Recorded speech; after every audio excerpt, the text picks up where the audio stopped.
बिस्मिल्लाहिर्रहमानिर्रहीम। अज़ीज़ तलबा, अस्सलाम वालेकुम। उम्मीद है आप खैरियत से होंगे। अपने गुज़श्ता लेक्चर में हमने सबक पढ़ा था इब्न इंशा का लिखा हुआ सफ़रनामा, शिराज़ और आब रुकनाबाद वगैरह। उसके मशक़ी सवालात मैंने कहा था कि हम अगली स्लाइड में अगले लेक्चर में उससे इब्तिदा करेंगे। आइए उसके मशक़ी सवालात से इब्तिदा करते हैं। ये सवाल है जो आपके सामने है स्लाइड पर, इमदादी अफ़आल। ये मश्क में आखिर में है, लेकिन ये स्लाइड चूँकि मैंने पहले से बनाई हुई थी, तो इसलिए तरतीब में ना ये स्लाइड मेरे सामने आ रही थी, इसलिए हम यहाँ से इब्तिदा करते हैं। अब बाकी मश्क़ी सवालात आगे आएँगे। देखिए, इमदादी अफ़आल तारीफ़ क्या है? ऐसा फ़ेल जो असल फ़ेल के बाद इस्तेमाल हो और जुमले के मानी में ताकीद पैदा कर दे, उसे इमदादी फ़ेल कहते हैं। मसालें मिसालें नंबर 1, वो अपना काम अभी तक ख़त्म नहीं कर पाया। इसमें ये जो है ना, करना से कर है और पाना से पाया है। करना असल फ़ेल है और पाना इमदादी फ़ेल है। जी, इस तरह आपने पेपर में भी इसकी वज़ाहत करनी होगी कि असल फ़ेल इसमें से कौन-सा है और इमदादी फ़ेल कौन-सा है। अच्छा जी, आगे देखें मिसालें। खिलाड़ी भागते हुए गिर पड़ा। गिरना असल फ़ेल है और पड़ना इमदादी फ़ेल। जी, गिर पड़ा जो आपने में। नंबर 3, कमज़ोरी की वजह से वो बिस्तर से उठ ना सका। उठना असल फ़ेल है, सकना इमदादी फ़ेल है। नंबर 4 है, शिकस्त के बाद वो मैदान से भाग निकला। भागना असल फ़ेल है, निकलना से ये आखिरी जो लफ्ज़ निकला ये इमदादी फ़ेल है। बारिश तो रुक चुकी है, रुकना असल फ़ेल है, चुकना इमदादी फ़ेल है। अच्छा, इसकी निशानी याद रखें। इमदादी फ़ेल हमेशा असल फ़ेल के बाद आता है, ठीक है? जैसे ये गिरना पहले है, गिर पड़ा, पड़ा जो है इमदादी फ़ेल। ऐसे उठना उठ पहले आया और सका, ये भागना पहले आया, निकला बाद में आया, ये इमदादी फ़ेल है। और इसी तरह रुक चुकी, चुकी में ये चुकना से चुकी जो है इमदादी फ़ेल है, ठीक? ये आपने याद रखना है। अच्छा जी, अब हमें आगे मश्क की तरफ की चलते हैं, जो मश्की सवालात थे। ये खासी पीछे स्लाइड है, तो मैं आपके सामने स्क्रॉल कर रहा हूँ। जब आप कॉलेज जाएँगे तो ये नोट्स आपको कॉलेज के जो फ़ोटोकॉपी वाली शॉप है उससे मिल भी जाएँगे, ठीक है? अगर कोई चीज़ अभी समझ नहीं आ रही, तो उस वक़्त आप नोट्स लेके उसको दोबारा समझ सकते हैं। अच्छा जी, अभी हमने ये आंगन से शुरू किया था, ये तो हो गया है। इसके बाद आता है तालीम बालिग़ा, ये भी हो गया है। और ये मुकालमा हमने पढ़ा था पिछले इसमें लेक्चर में।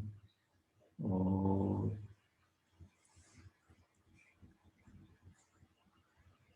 अब आ जाता है शिराज़ और किनारे आब रुकनाबाद वाला, ये मुश्किल सवाल था। नंबर 1, सवाल नंबर 1, मुसन्निफ़ सहर ख़ेज़ी के बारे में क्या कहता है? सहर होता है सुबह, सेहर होता है जादू, ठीक है? सहर ख़ेज़ी का मतलब होता है सुबह सवेरे उठना। मुसन्निफ़ जवाब, मुसन्निफ़ सहर ख़ेज़ी भी के बारे में कहता है कि सुबह सवेरे चरिंद परिंद तो उठते हैं, लेकिन इंसान खामखा जाग कर नींद के मज़े बर्बाद करते हैं। उसके मुशाहिदे के मुताबिक सुबह उठने वाले कुछ लोग नमूनिये या बिगड़े ज़ुकाम से मर जाते हैं और बाकी लोगों की उम्र में भी इजाफा नहीं होता। दरअसल इन सतूर में देर से जागने वालों पर तंज किया गया है, ठीक है? यानी तारीफ नहीं है, तंज है छुपा हुआ कि वो उठते नहीं है और बहाने कैसे कैसे करते हैं। सवाल नंबर 2, हाफिज के मज़ार पर उनके दीवान का नुस्खा क्यों रखा गया था? जवाब है, हाफिज के मज़ार पर उनके दीवान का नुस्खा इसलिए रखा गया है ताकि लोग उससे फाल निकाल सकें। दीवान हाफिज फाल निकालने के लिए इस्तेमाल होता है। सवाल नंबर 3, शेख सादी के मज़ार पर मुसन्निफ़ की क्या कैफियत हुई? जवाब, शेख सादी के मज़ार पर मुसन्निफ़ ने जो ही फातिहा के लिए हाथ उठाए, उसकी आंखों से आंसू रवाना हो गए। वो उस वक्त को याद कर रहा था जब बचपन में पहली मर्तबा गुलिस्तान की हकायात पढ़ी थी। गुलिस्तान शेख सादी की किताब का नाम है। उसे शेख सादी अपने दिल के करीब महसूस हुए। उसे से मतलब है मुसन्निफ़ को। सवाल नंबर 4, ड्राइवर मंसूर की अंग्रेज़ी के बारे में मुसन्निफ़ ने क्या मिसाल पेश की? ड्राइवर मंसूर, जवाब है, ड्राइवर मंसूर की अंग्रेज़ी के बारे में मुसन्निफ़ ने कहा कि उसका ये दावा उसके हम नाम मंसूर के दावे अनल हक से भी ज़्यादा गलत था, क्योंकि उसे फ़कत यस का लफ्ज़ आता था, इसीलिए मुसन्निफ़ ने उससे फ़ारसी में गुफ्तगू की। सवाल नंबर 5, दारा और सिकंदर कौन थे? जवाब, दारा सौम, यहाँ जिसका ज़िक्र है, قدیم ایران کا ایک بادشاہ تھا، دارا کے لقب سے کئی بادشاہ گزرے ہیں قدیم ایران کے، ٹھیک ہے، یہ ان کا لقب تھا۔ سکندر قدیم یونان کا مشہور فاتح ہے جو ساری دنیا کو فتح کرنے نکلا تھا۔ سکندر کے مقابلے میں دارا سوم آیا مگر مارا گیا۔ سکندر نے صرف 33 سال کی عمر میں 2/3 دنیا کو فتح کر لیا تھا، یعنی دنیا کے اگر 3 حصے ہیں تو اس میں سے 2 حصے جو ہیں یہ سکندر فتح کر چکا تھا۔ اگر وہ مر نہ جاتا تو وہ یقیناً ساری دنیا فتح کر لیتا، جو کہ اس کا خواب تھا، مگر اچانک کسی وبا کا شکار ہو کر مر گیا۔ آتش، خواجہ حیدر علی آتش اردو کے مشہور شاعر نے دارا اور سکندر کی تلمیح کو شعر میں یوں استعمال کیا: نہ گورے سکندر نہ ہے قبر دارا، مٹے نامیوں کے نشاں کیسے کیسے۔ یہ آخری لائن آپ بے شک یاد نہ رکھیں، یہ ایک اچھا شعر تھا، تم نے لکھ دیا، ٹھیک ہے، یہاں تک اس کی مکمل ہو جاتی ہے وضاحت۔ یہ اب تلمیح کے طور پر نا سکندر اور دارا کے الفاظ آتے ہیں، ٹھیک ہے۔ سوال نمبر 6، ڈرائیور منصور اور مصنف کے درمیان کرائے کا کیا معاملہ پیش آیا؟ جواب: مصنف نے ڈرائیور منصور کے ساتھ مختلف مقامات کی سیر کی۔ مصنف نے اسے ٹیکسی کا کرایہ طے نہیں کیا، جس کی وجہ سے آخر میں منصور ان سے من مانی رقم کا تقاضا کر رہا تھا۔ انہوں نے اپنی طرف سے اسے وضاحت پیش کی کہ کتنا کرایہ بنتا ہے، مگر وہ اپنے منہ سے مانگی رقم لے کر ہی راضی ہوا۔ اگلا سوال ہے الفاظ کو جملے میں استعمال کریں۔ دیکھیے، قدامت و عظمت، تخت جمشید کے کھنڈرات سے بھی ان کی قدامت اور عظمت کا احساس ہوتا ہے۔ غنودگی، غنودگی کا مطلب ہے نیند طاری ہونا، ٹھیک ہے، جیسے کھانا کھاتے ہو نا اونگ طاری ہونا، اس کو غنودگی کہتے ہیں۔ کھانا سوری، یہ لفظ کھانا آنا چاہیے، ٹھیک ہے، کھانا کھاتے ہی مسافر پر غنودگی طاری ہو گئی۔ دیوان خاص، شاہی کلا میں دیوان خاص اب بھی موجود ہے۔ رفیع الشان، رفیع الشان شاہجہان نے کئی رفیع الشان عمارات تعمیر کروائیں۔ افریت، غربت کے افریت کا مقابلہ ساری دنیا کو مل کر کرنا چاہیے۔ خانہ زاد، انجان شخص نے ایسی اپنائیت کا اظہار کیا کہ گویا وہ میرا خانہ زاد ہے۔ بھلا مانوس، بھلا مانوس انسان ہر کسی کی بھلائی چاہتا ہے۔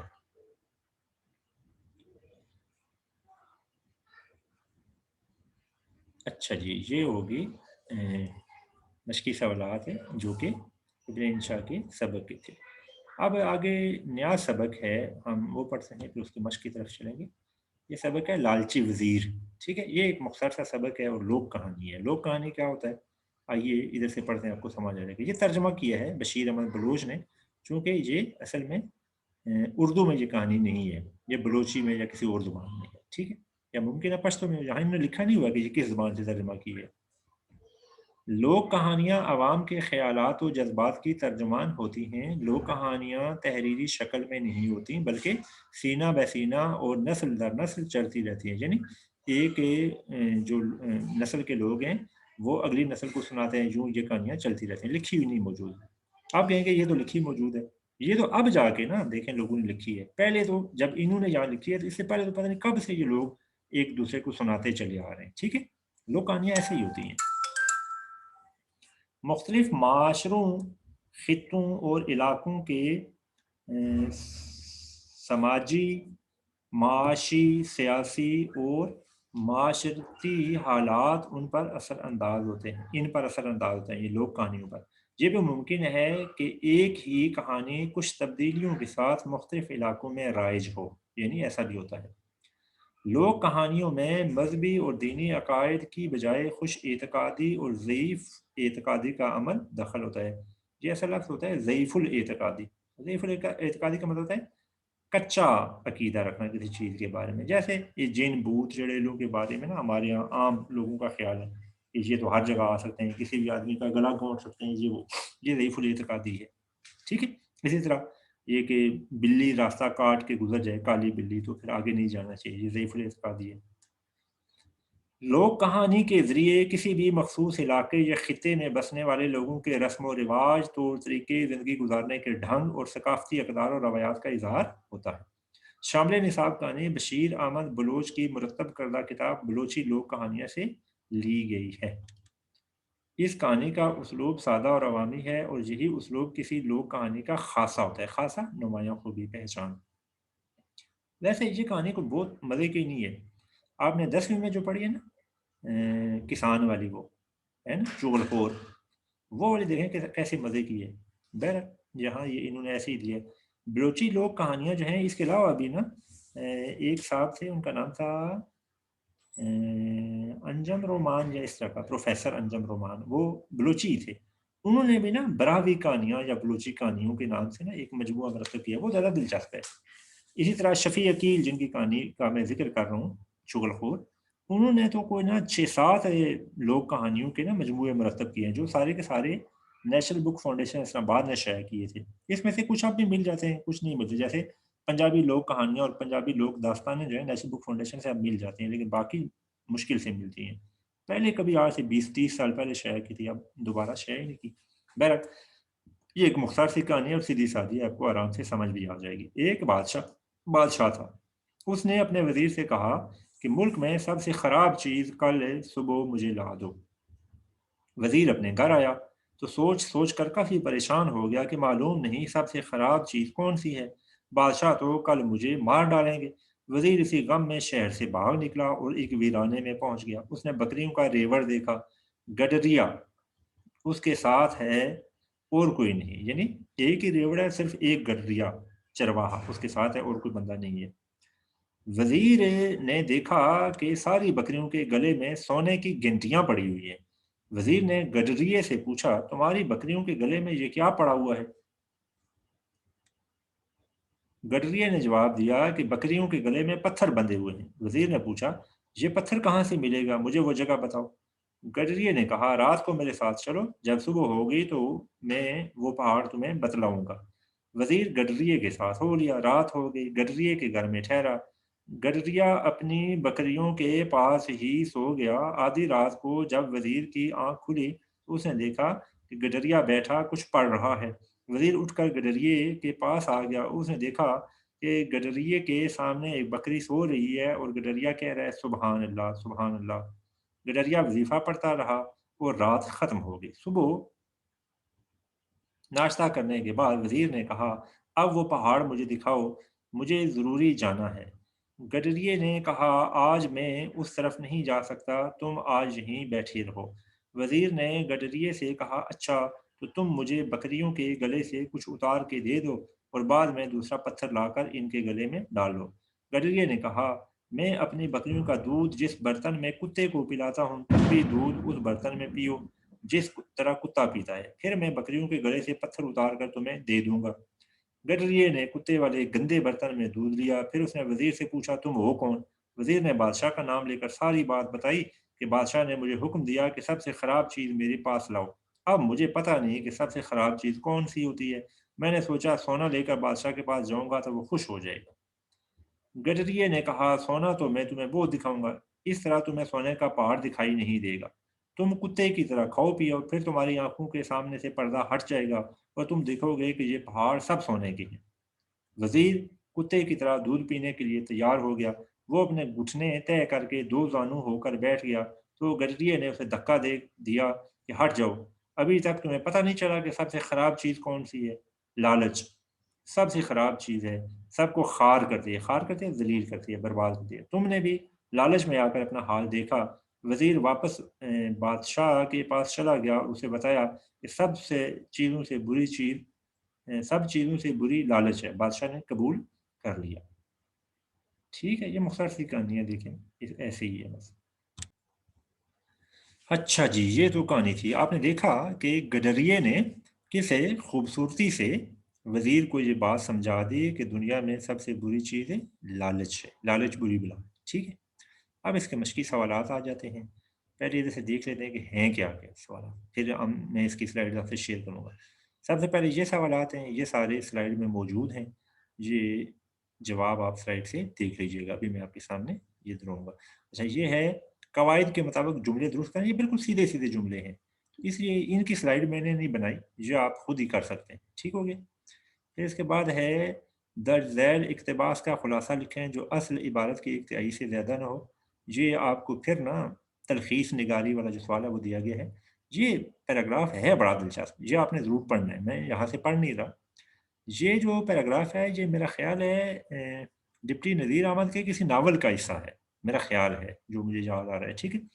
بہرحال آپ نے دیکھنا ہے، میں نے یہاں اس کی جو تلخیص کی ہے وہ میں آپ سے سلائڈ میں شیئر کروں گا۔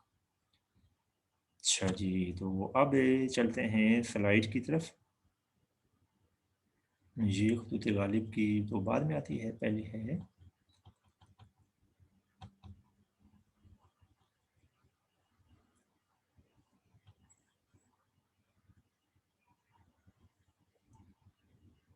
لالچی وزیر، ترجمہ بشیر احمد بلوچ، مشقی سوالات۔ سوال نمبر 1، لوک کہانی کی تعریف کریں۔ جواب، لوک کہانی ایسی کہانی ہوتی ہے کہ جس میں کسی مخصوص علاقے کے کلچر کی عکاسی، عوامی جذبات اور اعتقادات کی ترجمانی کی جائے، یہ اس کی تعریف ہے، ٹھیک ہے۔ کتاب میں یہ تعریف نہیں ہے جی، آپ نے یاد رکھنی ہے ادھر سے۔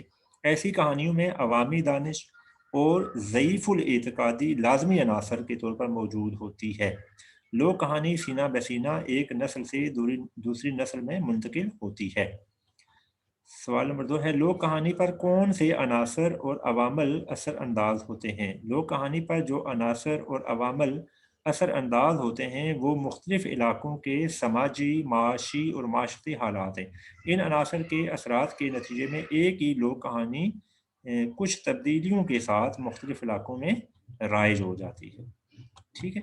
ہوتی ایک ہی ہے لیکن اس میں کچھ تبدیلیاں ہو جاتی ہیں، تو ہر علاقے والے یہ سمجھتے ہیں کہ یہ ایک نئی کہانی ہے۔ سوال نمبر 3، بادشاہ نے وزیر سے کیا فرمائش کی؟ جواب ہے، بادشاہ نے وزیر سے یہ فرمائش کی تھی کہ ملک میں جو چیز سب سے زیادہ خراب ہو وہ مجھے لا دو۔ سوال نمبر 4، وزیر نے ویرانے میں کیا دیکھا؟ جواب، وزیر نے ویرانے میں بکریوں کا ایک ایسا ریوڑ دیکھا کہ جس میں ہر بکری کے گلے میں سونے کی گنٹیاں پڑی ہوئی تھی، اس کے ساتھ صرف ایک گڈریا تھا، چرواہا، ٹھیک ہے۔ سوال نمبر 5، سونے کا پہاڑ دکھانے کے لیے گڈریے نے کیا شرط پیش کی؟